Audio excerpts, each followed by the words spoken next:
na, naiyak yung matanda. Ano ay huwag tayo magsawa na palalahanan sila, right?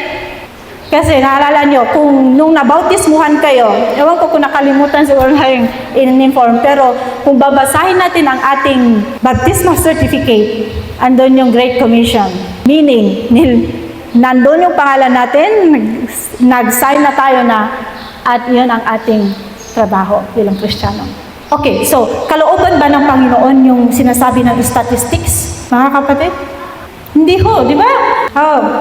Pero hindi ko rin sinasabi, mga kapatid, na hindi na tayo gumawa sa mga tao na exposed na sila sa Christians or sa mga decided na. Kasi sabi nga sa, hindi ko yung sinasabi na mag-stop na tayo, tumigil. Pero huwag nating kalimutan ang mga unreached, na may mga tao talaga na hindi pa napakinggan ang salita ng Panginoon. Sabi nga na itong si Oswald Smith, ay why should anyone hear the gospel twice when others have never heard it even once? So mayroon pong isang istorya ng isang missionary sa somewhere in Africa.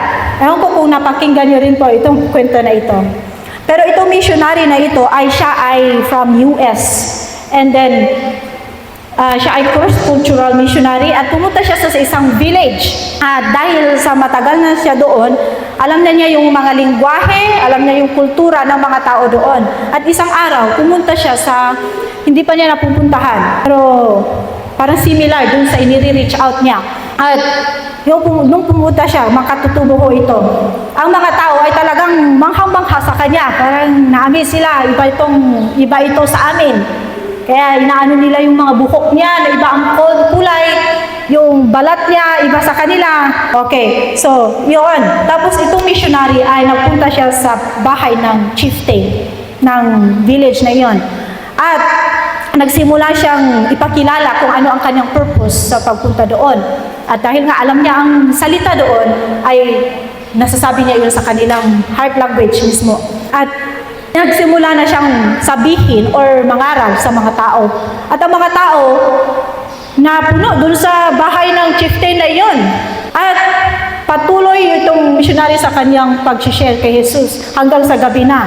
At dahil gabi na rin, ang mga tao ay naano na sila, umuwi na. Bumalik na sa kanilang mga bahay. Pero meron itong missionary, hanggat may nakikinig pa sa kanya, ay patuloy lang siya sa pag-share.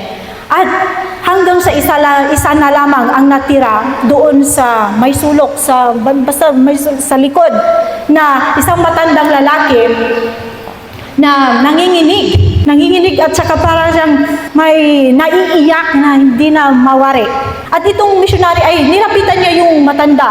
At sabi niya, "Tay, bakit po kayo umiiyak?" Pero actually sa mga cross-cultural na pagmi-mission ay very sensitive ang mga tribo-tribo sa mga spirits. May mga animism po kasi ganoon. So, itong missionary aware siya na yung mga spirit ay minsan nagpapaano sa kanila. So, bakit po kayo nanginginig? Tapos sabi ng matanda ay, itong Jesus ba na ito, ay kilala mo ba siya, itong sinasabi mong Jesus?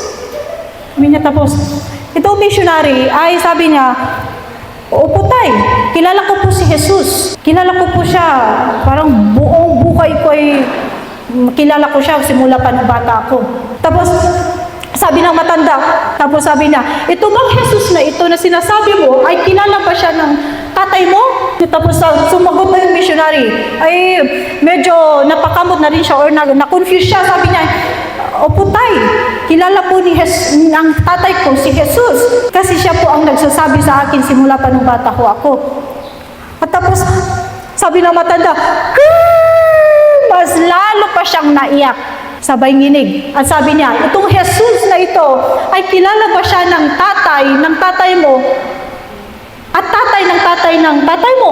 Tapos yung missionary ay naano na talaga siya, naku-confuse. At sabi niya na, "Oo tay, kilala po ng lolo ko si Jesus, bagamat konti lamang po, pero kilala niya po si Jesus." So ang sabi ng matanda, mas lalo pa siyang nagpaiyak at sabi sa mga missionary, bakit? Anong kasalanan namin? Anong kasalanan namin? Na bakit ngayon lang namin nalaman ang patungkol kay Jesus? Sa dami ng henerasyon sa inyong henerasyon, bakit ngayon lang namin napakinggan ang Jesus? So sabi, anong masasabi ng missionary sa matanda? Wala. Kasalanan ba nila na hindi nila alam?